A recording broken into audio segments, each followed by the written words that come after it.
Κυρίες και κύριοι, σεβαστά μέλη της Κριτικής Επιτροπής, αξιότιμοι καθηγητές, αγαπητοί φοιτητές, φίλτατοι φίλοι και συγγενείς, αλλά και όσοι μας παρακολουθείτε από απόσταση, όπου και αν βρίσκεστε, καλώς ήρθατε. Ονομάζομαι Εύελιν Τριανταφύλλου και θα είμαι η συνοδοιπόρος σας σε αυτή την ξεχωριστή διαδρομή, όπου θα ανακαλύψουμε μαζί τη σημασία της μουσικής στην εκπαίδευση και το σπουδαίο έργο που επιτελείται μέσα από αυτήν. Είμαστε εδώ με αφορμή την παρουσίαση της πρώτης διπλωματικής του τελειόφοιτου φοιτητή Γιώργη Παπασπύρου, της κατεύθυνσης Διεύθυνση Παιδικής, Σχολικής και Νεανικής Χοροδίας του Τμήματος Μουσικών Σπουδών του Ιωνίου Πανεπιστημίου με υπεύθυνη διδάσκουσα την κυρία Χριστίνα Καλιαρίδου. Μπορώ μεταβρώτως να σας πω πως ο Γιώργος έχει επιμεληθεί την βραδιά με μεγάλη προσοχή, αφοσίωση αλλά και επαγγελματισμό. Θα παρατηρήσατε στην είσοδο τους κωδικούς QR, οι οποίοι σκαναρντάς σας καθοδευτούν στο πρόγραμμα της βραδιάς. Τα προγράμματα είναι σε ηλεκτρονική μορφή και ως ένα σημείο είναι διαδραστικά, δείχνοντας σεβασμό στο περιβάλλον. Να σας συστήσω και τα μέλη της Κριτικής Επιτροπής, την κυρία Μιράντα Καλδί, ομότιμη καθηγήτρια Διεύθυνσης Χοροδίας, και είναι και εκείνη που δημιούργησε αυτή την κατεύθυνση, καθιστώντας δυνατή τη σημερινή μας συνάντηση. Την κυρία Χριστίνα Καλιαρίδου, μέλος ειδικού εκπαιδευτικού προσωπικού του Ιωνίου Πανεπιστημίου και υπεύθυνη διδάσκουσα της κατεύθυνσης Διεύθυνση Παιδικής, Σχολικής και Νεανικής Χοροδίας, την οποία και θα έχουμε την ευκαιρία να τη δούμε αργότερα στο βήμα. Και την κυρία Δήμητρα Τρυπάνη, αναπληρώτρια καθηγήτρια, η οποία διδάσκει θεωρητικά και σύνθεση με διαθεματικές πρακτικές.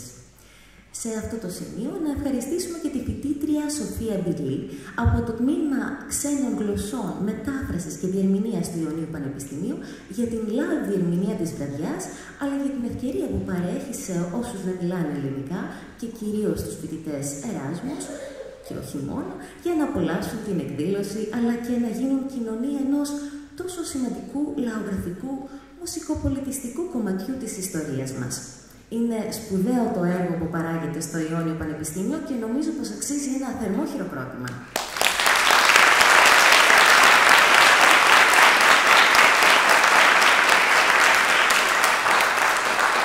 Πριν προχωρήσουμε όμως, θα σας παρακαλούσαμε να απενεργοποιήσετε τον ήχο στα κινητά σας ή ίσως να ενεργοποιούσετε την λειτουργία πτήσης, καθώς η βραδιά ηχογραφείται και βιντεοσκοπείται για ακαδημαϊκούς σκοπούς και σας ευχαριστούμε πάρα πολύ για την κατανόηση. Κυρίες και κύριοι, η απόψινή βραδιά είναι αποτέλεσμα μιας ακαδημαϊκής και μουσικής διαδρομής, η οποία συνδέεται άμεσα με τη μελέτη και την ερευνητική πορεία της διατριβής του διδάκτορα Ανδρέα Αθανασίου Γιακουμάκη υπό την επίβλεψη του καθηγητή κ. Ευστάθιου Μακρύ. Στο πλαίσιο της διατριβής του, ο διδάκτορας ερευνά την κατά κοινή ομολογία σπουδαία μουσική παράδοση της Κρήτης και ως επιτοπλίστων τη συμβολή ενός από τους σημαντικότερους Έλληνες λόγιους, λαογράφους, φιλολόγους, δημοσιογράφους της Κρήτης, του Παύλου Βλαστού στη διατήρησή της. Ο Παύλος Βλαστός, αυτός ο σπουδαίος μελετητής, έζησε και έδρασε στα τέλη του 19ου και στις αρχές του 20ου αιώνα, μια περίοδο κατά την οποία η Ελλάδα βίωνε έντονες κοινωνικές και πολιτισμικές αλλαγές. Αφιέρωσε τη ζωή του στη συλλογή, στην καταγραφή, στη διάσωση πολύτιμου μουσικού και λαογραφικού υλικού. Υπήρξε πρωτοπόρος στην μελέτη και την καταγραφή της κριτικής μουσικής παράδοσης, αλλά και γενικότερα της λαογραφίας. Το έργο του περιλαμβάνει όχι μόνο την συλλογή παραδοσιακών ασμάτων και μελωδιών, αλλά και εκτενή καταγραφή μύθων, παροιμιών και λαογραφικών στοιχείων της Κρήτης. Μέσα από τα κείμενά του μπορούμε να δούμε την εξέλιξη της κρητικής μουσικής, αλλά και την προσπάθειά του να διασώσει ένα πλούσιο πολιτισμό που κινδύνευε να χαθεί. Μέσα στο ευρύτερο αυτό εκπαιδευτικό και μουσικολογικό έργο του Βλαστού βρέθηκε μια συλλογή σχολικών τραγουδιών, με 60 κομμάτια μελοποιημένης ποίησης και καταγραφής παραδοσιακών ασμάτων της Κρήτης σε βυζαντινή μουσική σημειογραφία, προορισμένα για χρήση από μαθητές δημοτικών σχολείων.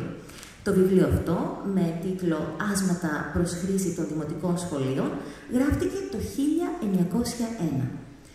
Από αυτή λοιπόν την έρευνα προέκυψε η ανάγκη να αναδειχθεί αυτός ο θησαυρός και να μελετηθούν αυτά τα μουσικά αρχεία που είχαν μείνει στη σκιά.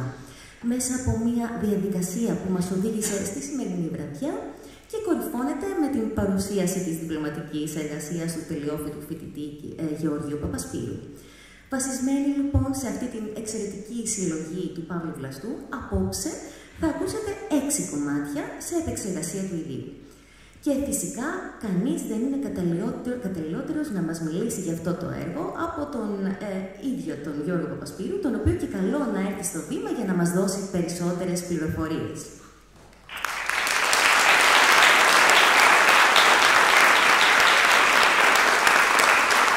Σε αυτό το σημείο, κανονικά θα έπρεπε να σας διαβάσω το βιογραφικό του. Όμως, μιας που το έχετε ήδη στα προγράμματά σας, επιτρέψτε μου αυτό το μέρος να είναι έτσι λίγο πιο ανάλαφρο, μιλώντας για τον Γιώργο που ξέρω εγώ.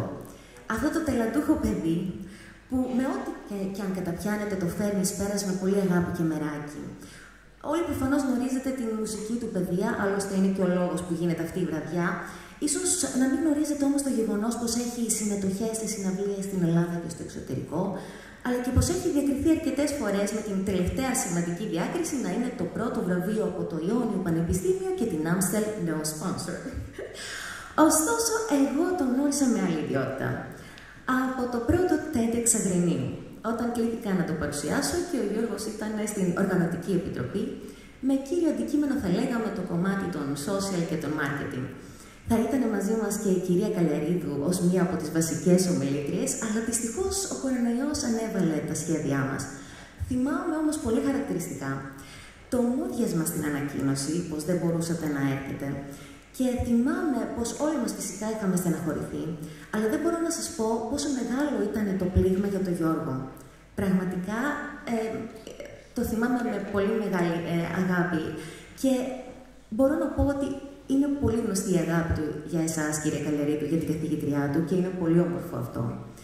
Η συνεργασία μας συνεχίστηκε και συνεχίζεται και στο Διεθνές Φεστιβάλ Παραδοσιακών Χορών του Δήμου Αγρινίου, που φέτος κλείνουμε τα 20 χρόνια και ανυπομονούμε να κάνουμε ωραία πράγματα. Άλλωστε, πώς θα μπορούσαμε να αφήσουμε ένα τέτοιο ταλέντο ανεκμετάλλευτο, και για να μην μακρηγορώ, θα κλείσω με αυτό δίνοντας το αμέσως στο βήμα.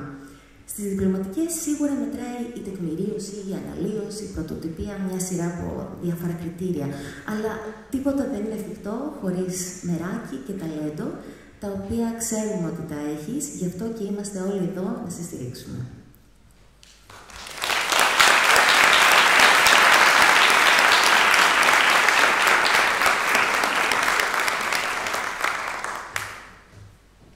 Γεια σας. Τι να πω μετά από αυτό. Ωραία. Έχω γράψει κάποια πράγματα, θα τα πω. Αρχικά να πω ότι το συγκεκριμένο project ήταν γενικά μια πάρα πολύ δημιουργική διαδικασία που διήρκησε περίπου 4 μήνες, κατά τη διάρκεια των οποίων έπρεπε να ολοκληρωθούν οι επεξεργασίες, η καταγραφή από τα κομμάτια του Παύλου Βλαστού, να αξιολογηθούν, να γίνουν οι απαραίτητες διορθώσεις και στη συνέχεια να ξεκινήσει η καθιερωμένη εβδομαδιαία σαββατιάτικη πρόβα που κάναμε αυτές τις ώρες. Για ένα δημιουργό, το να έχει ένα σύνολο που μπορεί να ερμηνεύσει άμεσα το έργο του είναι μια ιδανική και σπάνια ευκαιρία.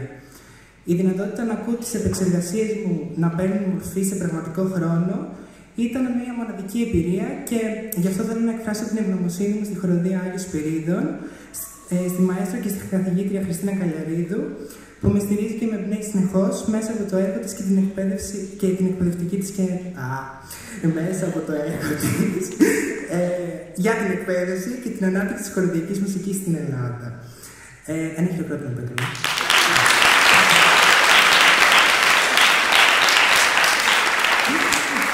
Επίσης, θέλω να ευχαριστήσω και τη διοίκηση της χοροδίας, που μου έδωσε την ευκαιρία να παρουσιάσω τη διπλωματική μου συναυλία με αυτό το απαιτητικό ρεπερτόριο, πλάι στην χοροδιακή μου οικογένεια, τους συμφοιτητές και τους φίλους μου.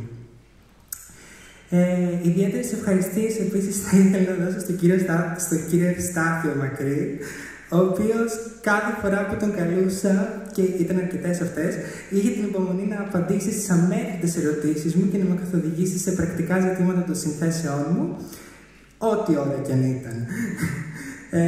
Ένα πολύ σημαντικό κομμάτι αυτής της δουλειάς υπήρξε η συνεργασία μου με τον Απόστολο Βαλσαμά, ο οποίος ανέλαβε τη μεταγραφή των έργων από τη Βυζαντινή στην Δυτική Σημειογραφία στο πλαίσιο της δικής του διπλωματικής εργασίας. Και εδώ ένα χειροκρότημα.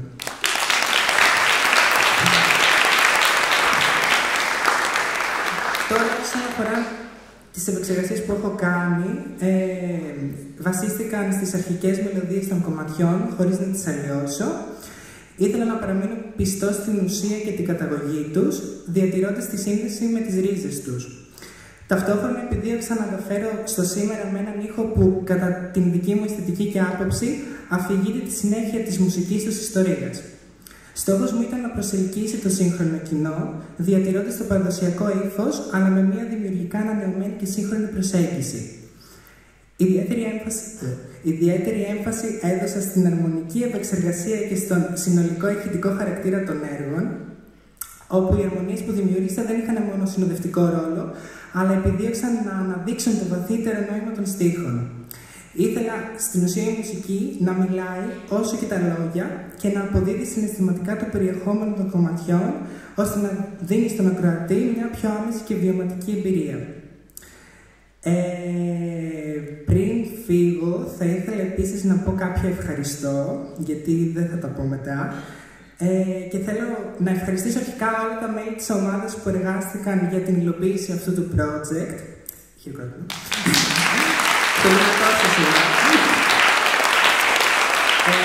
Συγκεκριμένα θα ήθελα να ευχαριστήσω πρώτα τη Σοφία Βιλή, η οποία βρίσκεται στο booth εκεί πάνω.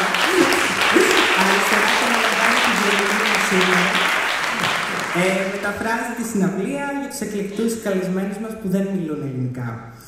Επίσης, την Ασπασία Ζιβίδου, που μαζί με τη Σοφία ανέλαβαν τη μετάφραση των ποιημάτων για το αγγλικό πρόγραμμα και το μετέφρασαν από τις μακρινές Άλπεις επίσης. Στην ταξιθεσία, 3 χαρούμενους ανθρώπους και πολύ καλούς μου φίλους, τη Μυρτώ, με την οποία ξεκινήσαμε μαζί από τη χοροδία του σχολείου στο Αγρίνιο και πλέον σπουδάζουμε μαζί εδώ.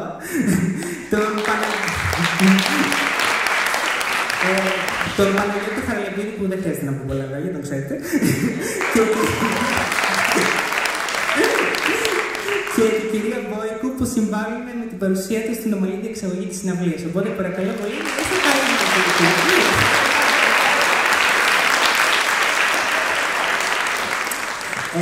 Στα αναρχιστικά με βοήθησε πάρα πολύ ο κολλητός μου Σταύρος Καμζόλας, ο οποίος μας βλέπει με την παρέα του από απόσταση. Γεια σας, παιδιά! Στην υποληψία ο Γιάννης Θεοδωράκης.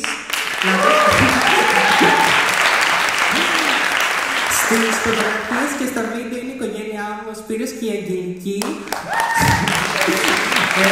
Αλλά η καλύτερη φωτογραφική ομάδα που πάει στην Ελλάδα, παιδιά, να τους προτιμήσετε. Και μαζί τους βοηθάει και ο Αλκίνος, τον ξέρετε. Και τέλος, θα ήθελα να ευχαριστήσω την συναγωνίστριά μου σε όλα τα καλλιτεχνικά τα project. Είναι πάντα στην πρώτη γραμμή για μένα, είναι η Εύελη Τριανταφύλλου. Την αγαπητή που τη θαυμάζω πάρα πολύ. Και όντως γνωριστήκαμε στο TEDx και είχε τόσο πλάκα, γιατί αυτό που κάναμε ήταν απλά να κυνηγούμε τους ομιλητές για να τους παίρνουμε συνέντευξη και δεν είναι πατώνες. Και τέλος, ένα μεγάλο ευχαριστώ στην Κριτική Επιτροπή, στην κυρία Μιράντα Καλδί και στην κυρία Δημήτρα Τυρπάνη, οι οποίες δυστυχώς δεν μπορούσαν να ήταν εδώ σήμερα, αλλά τις ευχαριστούμε πάρα πολύ. Και στην κυρία Χριστίνα, που είναι εδώ, βράχος.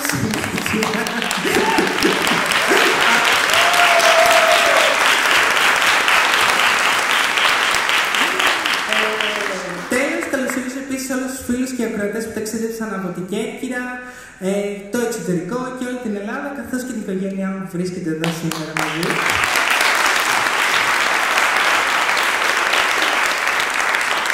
Αυτά.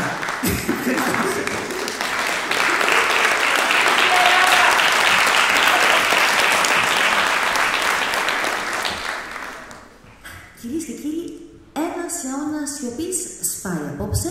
Για πρώτη φορά εδώ και 100 χρόνια, 6 μοναδικά κομμάτια ομελοποιημένης ποίησης μεγάλων Ελλήνων ποιητών ξαναζωντανεύουν.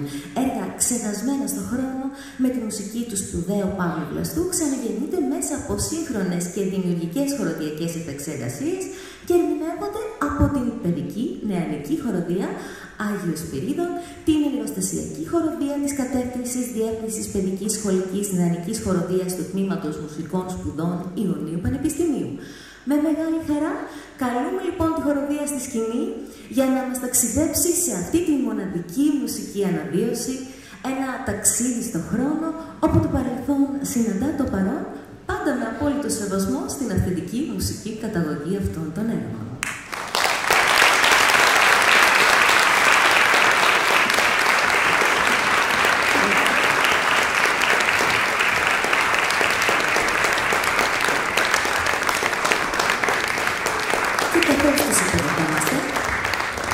Να σας πω πως η παιδική νεανική χοροδία Άγιος Σπυρίδων ιδρύθηκε το Σεπτέμβριο του 2023 στο πλαίσιο του νεοτερηθέντος ομώνυμου σωματείου και τελεί υπό τη διεύθυνση της Μαέστρου Χριστίνας Καλιαρίδου.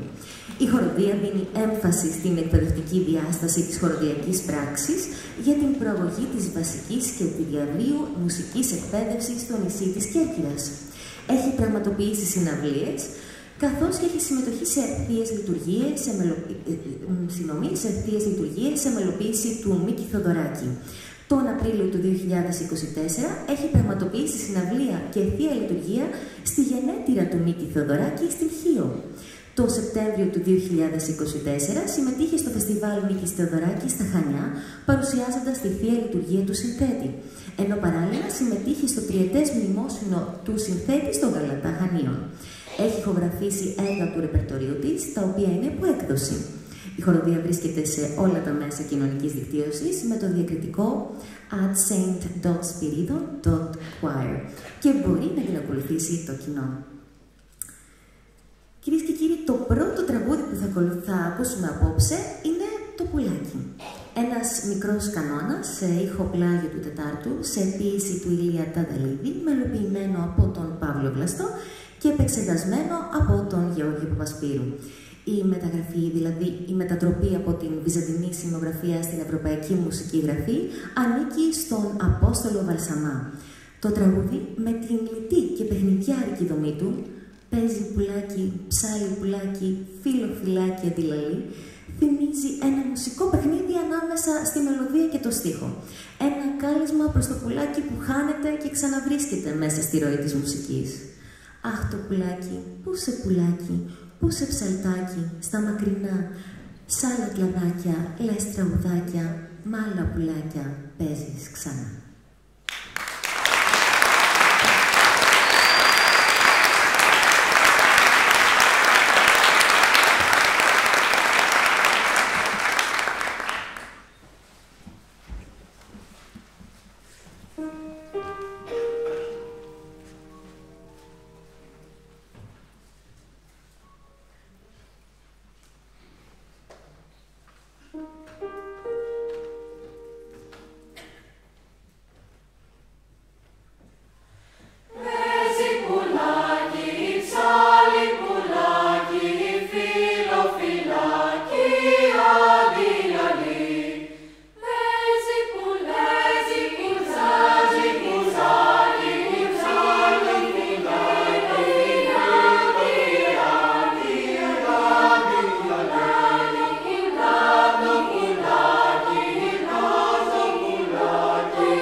Με τη σύγχρονη χοροδιακή επεξεργασία, προσέγγιση, έστω δίνοντας μια νέα δυναμική και ζωντάνια. Δεύτερο κομμάτι, επόμενο τραγούδι, η μπροστά απ' την Εσπλαχνία. Σε ήχο πλάγιο του Δευτέρου, σε μουσική του Παύλου Βλαστού, επεξεργασία του Γεώργιου Παπασπύρου, μεταγραφή του Απόστολου Βαλσαμά και ποίηση του σπουδαίου Γεώργιου Βυζίνου, ενός εκ των θεμελιωτών της ψυχογραφικής πεζογραφίας στην Ελλάδα. Το έργο του χαρακτηρίζεται από βαθιά συναισθηματική φόρτιση, λαϊκά μοτίβα και μια ευαισθησία απέναντι στα κοινωνικά ζητήματα. Και αυτό ακριβώς αντανακλάται και στους στίχους του τραγουδιού. Η προς τα πτηνά εσπλαχνία δεν είναι απλώς μια όμορφη μελωδία, είναι ένας ύμνος στη συμπόνια, την καλοσύνη, τη φροντίδα προς τα αδύναμα πλάσματα της φύσης. Ο Βυζινός, με την ευαίσθητη γραφή του, μας μεταφέρει ένα μήνυμα που ξεπερνά τον χρόνο και παραμένει επίκαιρο μέχρι σήμερα. Τη σημασία της αγάπης και της εσπλαχνίας, αξίες που μας συνδέουν με τον κόσμο γύρω μας. Ένα πουλάκι μέσα στο χιόνι ζητά του κάκου κάτι τι. Το δύστιχο πεινά, κρυώνει και να πετάξει αδυνατή. Παιδιά παγράμματα τα αφήσουν κι είναι άσπλαχνα και μοχθηρά. Τέτοια πουλιά σαν απαντήσουν, το έχουν μεγάλη τους χαρά. Και τρέχουν και κυνηγούνε από κακία μοναχά, ώσπου να πέσουν, να πιαστούνε ή να ποθάνουν τα πτωχά. Μα εγώ, που με αρέσουν μόνο καλά και φρόνιμα παιδιά, τέτοιο πουλάκι το σημώνω, με πόνο και έσπλαχνη καρδιά. Και από το ίδιο μου ψωμάκι και από το ίδιο μου φαγί, δίδω στο δύστιχο πουλάκι για να του σώσω τη ζωή. Και το έχω μια χαρά μεγάλη, σαν φάγει και δυναμωθεί, και ανοίξει τα φτερά του πάλι, τα αφήνω στη φωλιά του να κρυφτεί.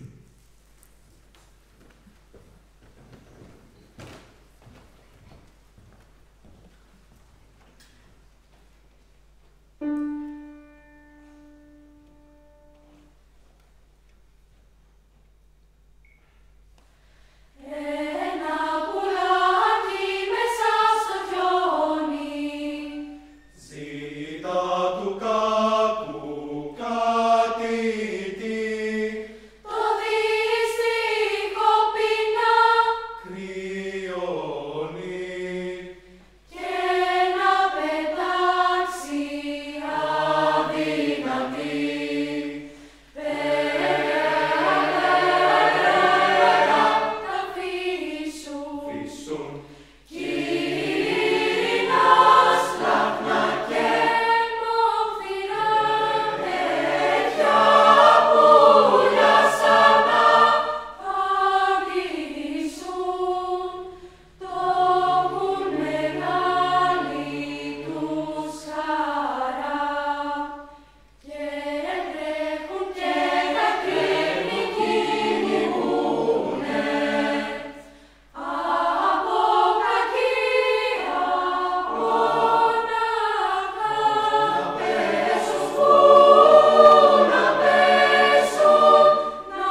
σημειώσουμε ότι το συγκεκριμένο κομμάτι είναι ιδιαίτερα πατητικό, καθώς η μελωδική γραμμή χαρακτηρίζεται από τριμητονικές αποστάσεις, οι οποίες δημιουργούν προκλήσεις στην εκτέλεση. Εντυπωσιακό είναι επίσης το γεγονός ότι αρκετές φορές υπήρξε μελωδική γραμμή σε όλες τις φωνές. Έτσι δεν είναι, αγαπητή καθηγήτρια, έτσι δεν είναι, πώς τα λέμε. Κάτι το οποίο απαιτεί εξαιρετική ακρίβεια και συνοχή από όλους τους χοροδούς, γι' αυτό και νομίζω ότι αξίζουν διπλά συγχαρητήρια.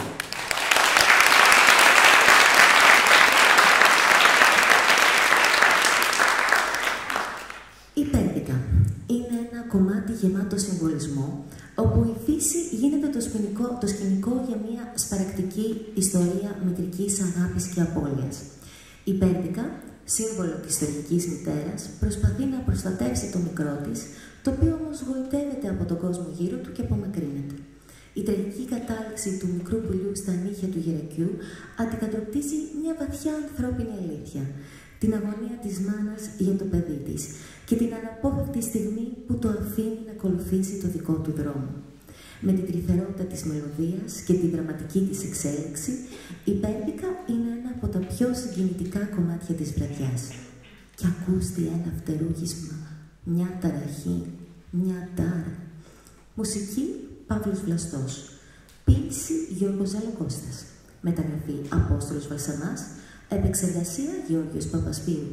Στο πιάνο ο Τιμόθεος Τσιγούροφ.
Και κάπως έτσι η μουσική δεν μένει στάσιμη στο παρελθόν, αλλά ζει, εξελίσσεται και συνεχίζει να εμπνέει.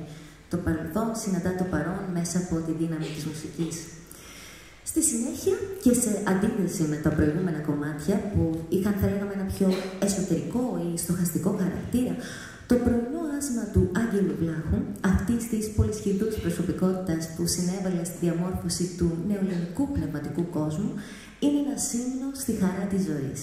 Περιγράφει την ανατολή του ήλιου, την ευωδία των λουλουδιών, το απαλό άνεμο που κινεί τα φύλλα και τα πουλιά που τραγουδούν στο ξεκίνημα της ημέρας. Με την αισιόδοξη μελωδία του και το παιχνιδιάρικο τραλαλά, το κομμάτι αυτό φέρνει στο σήμερα την παιδική αθεότητα και την απλότητα της φύσης, όπως την αποτύπωσε πριν από έναν αιώνα ο Παύλος Βλαστός. Η μεταγραφή είναι και πάλι του Απόστολου Βαλσαμά και η χοροδιακή επεξεργασία είναι του Γιώργου Παπασπύρου. Στο πιάνο ο Τιμόθεος Τσιγούροφ. Η χρυσωμένη Ανατολή μαγευτικά ροδίζει. Ο ήλιος φεγκοβολεί κι η μέρα αρχίζει. Σκορπάρει μύρο και βοριά το κάθε λουλουδάκι και πάβει μέσα στα κλαδιά το ήσυχο αεράκι. Και τα πουλιά φεδρά πετούν στα δέντρα από τη φωλιά τους και την αυγούλα χαιρετούν με το κελάριμά τους.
τόση ζωντάνια μέσα από νεανικές φωνές. Ευχαριστούμε πολύ. Το επόμενο κομμάτι, τα ορφανά, δεν είναι μόνο ένα από τα πιο συγκινητικά τραγούδια της απόψινής βραδιάς. Είναι επίσης ένα τραγούδι που θα μας ταξιδέψει εκτός συνόρων, καθώς θα είναι ένα από τα διαγωνιστικά μας κομμάτια στο διεθνή χοροδιακό διαγωνισμό World Peace στη Βιέννη, όπου η παιδική νεανική χοροδία Άγιος Πυρίδων θα εκπροσωπήσει την Ελλάδα.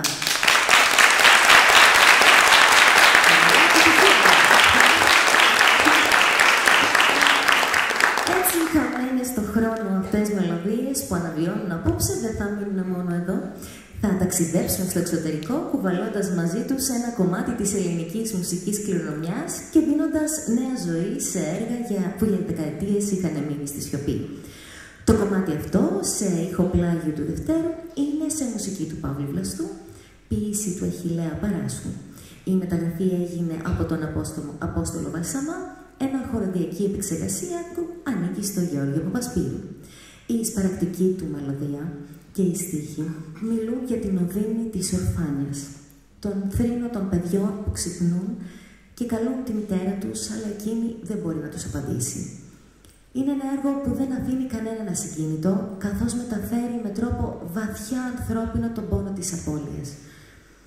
Φτάνει πια ο ύπνος σου, η προσευχή σου φτάνει, μη μας τρομάζεις, άνοιξε τα μάτια σου μητέρα.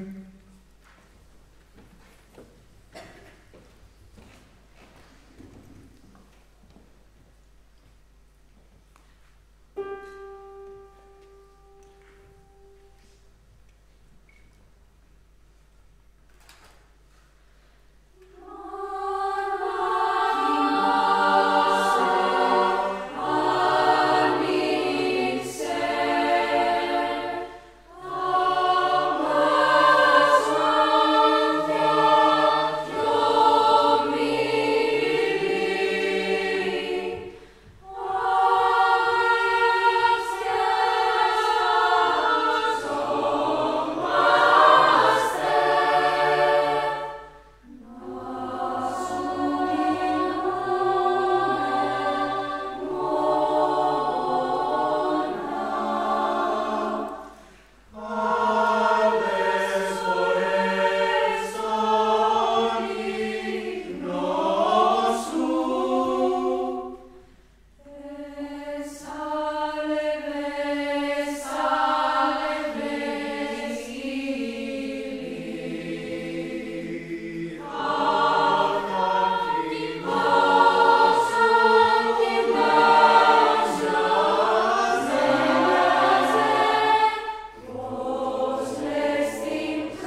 τραγουδιού, αυτό που ακούσαμε δεν είναι απλώς ένα τραγούδι, αλλά ένα κομμάτι της πολιτιστικής μας κληρονομιάς που αναβιώνει χάρη σε όλη αυτή την προσπάθεια και ακόμη μια φορά καλή επιτυχία.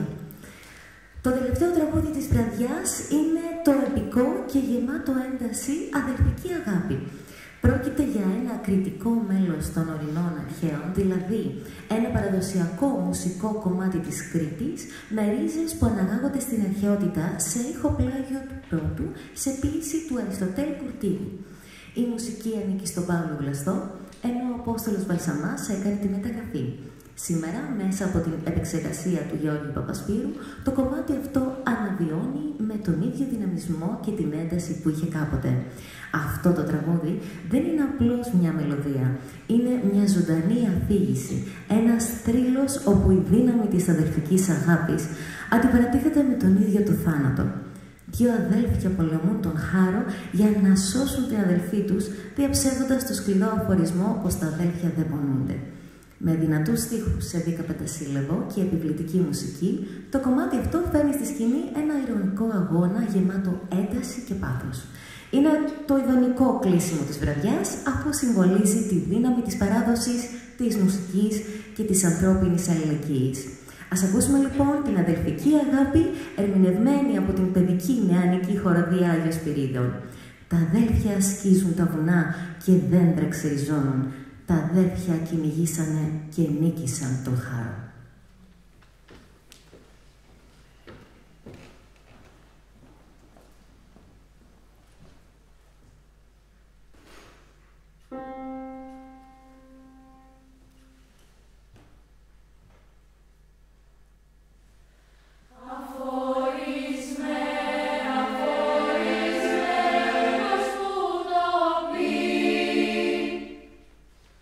Τα αδέρφια δεν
το χειροκρότημα.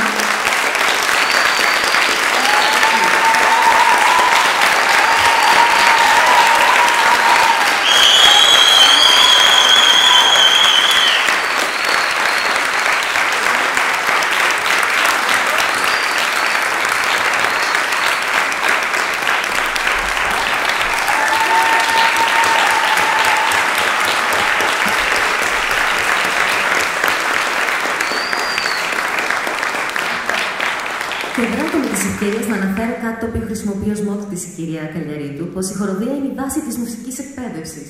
Ακούγοντάς τις απόψε, δεν θα μπορούσαμε να συμφωνήσουμε περισσότερο. Οι επεξεργασίες αυτών των κομματιών είναι ιδιαίτερα απαιτητικές για οποιοδήποτε φωνητικό σύνολο. Όμως τα παιδιά ανταποκρίθηκαν με εξαιρετική ακρίβεια και ερμηνευτική ευαισθησία, οπότε σας αξίζουν τα θερμά μας συγχαρητήρια.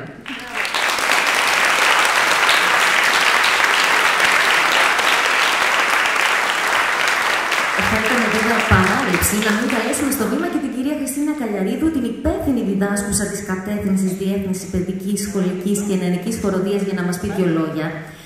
Κυρία Καλιαρίδου, βλέπουμε πως το έργο του Βλαστού λειτουργεί ως γέφυρα ανάμεσα στο παρελθόν και το παρόν, επιτρέποντας στους νέους μουσικούς να μελετήσουν αυθεντικά παραδοσιακά ακούσματα. Παράλληλα, θα λέγαμε πως η δουλειά του αναδεικνύει και τη σημασία της παραδοσιακής μουσικής στην εκπαίδευση των παιδιών, υπογραμμίζοντας την ανάγκη να ενσωματώνεται σε μουσικά σχολεία και πανεπιστήμια. Έτσι δεν είναι?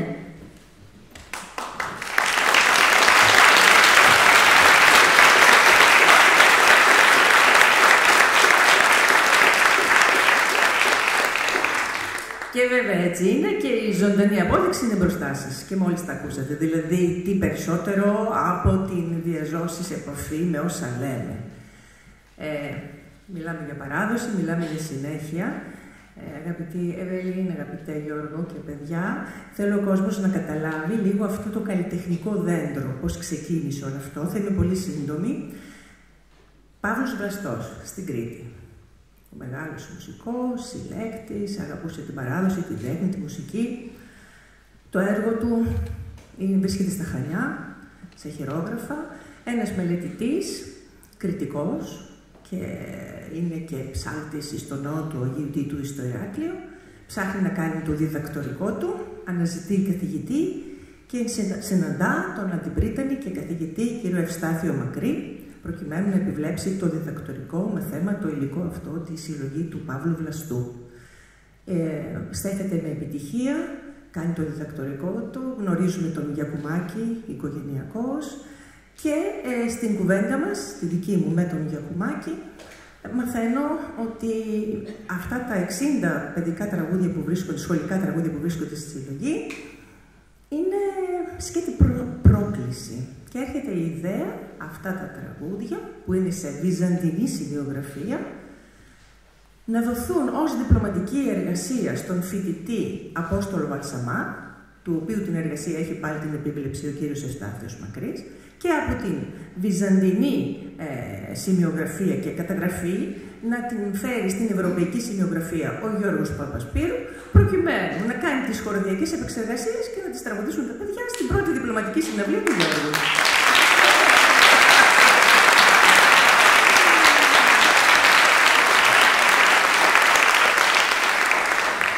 Έτσι λοιπόν, βλέπετε ποιος είναι ο ρόλος της ανώτατης εκπαίδευσης στην προαγωγή της γνώσης, αλλά και την προβολή της παράδοσης.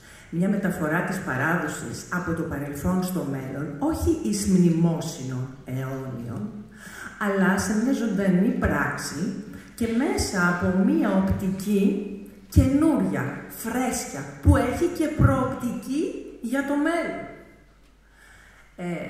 Είμαι πάρα πολύ συγκινημένη, γιατί είμαστε τόσο ζωντανό κύτταρο εδώ στο Περιφερειακό αυτό Πανεπιστήμιο. Φέρνουμε πάρα πολύ κοντά τη γνώση τόσο στους φοιτητές μας, αλλά και στα μικρά παιδιά που σπουδάζουν την τέχνη της χοροδίας.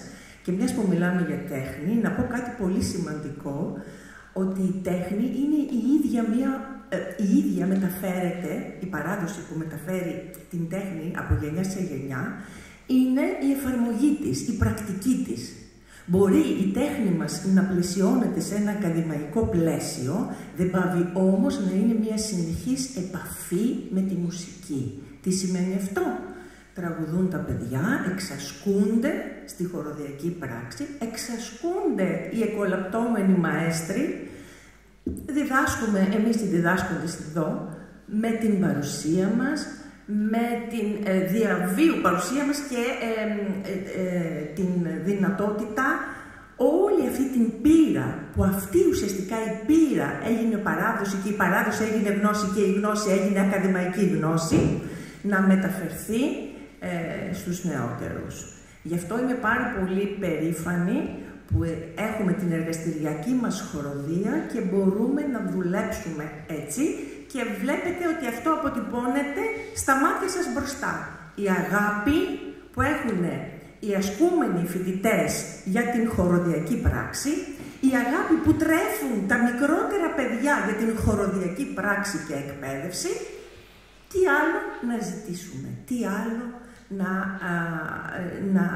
γιατί να νιώθουμε ότι υστερούμε. Και εδώ θα κάνω μια αναφορά και θα τελειώσω, έναν παραλληλισμό με αυτή την μαυρίλα που υπάρχει.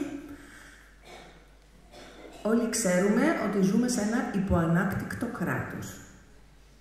Τη στιγμή που παιδιά χάνονται χωρίς καμία δικαιολογία, χωρίς να υπάρχει δικαιοσύνη, τη στιγμή που στα νοσοκομεία τώρα γέροντες και οποιοσδήποτε πεθαίνουν μόνοι σε μία αγωνία αβοήθητη, εδώ συμβαίνει μία κοσμογονία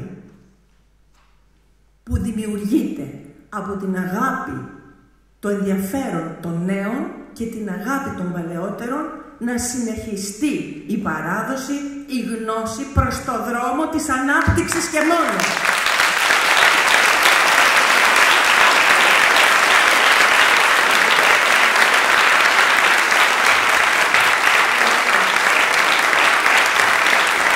Μιλήσαμε και εμείς αυτή την αγάπη, κυρία Καλογλίδη. Ήταν εμπεριστατωμένος ο λόγος σας και σας ευχαριστούμε πάρα πολύ. Κυρίες και κύριοι, η απόψινή βραδιά μας ταξίδευσε μέσα από τη μουσική, την έρευνα, την παράδοση, αποδεικνύοντας πως η πολιτιστική μας κληρονομιά μπορεί να αποκτήσει μια νέα πνοή μέσα από την ακαδημαϊκή μελέτη και τη δημιουργικότητα των νέων μουσικών. Δεν τελειώνουμε όμως εδώ, ανανεώνουμε το ραντεβού μας για το καλοκαίρι, όπου θα έχουμε την ευκαιρία να παρακολουθήσουμε τη δεύτερη διπλωματική εργασία, ένα έργο τελείως διαφορετικό, που θα φέρει κάτι πρωτοποριακό, μοναδικό, κάτι που το Ιόνιο Πανεπιστήμιο δεν έχει ξαναδεί από ό,τι μαθαίνω.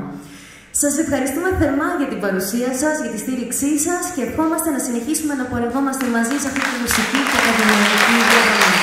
Καλώς σας βρήκα.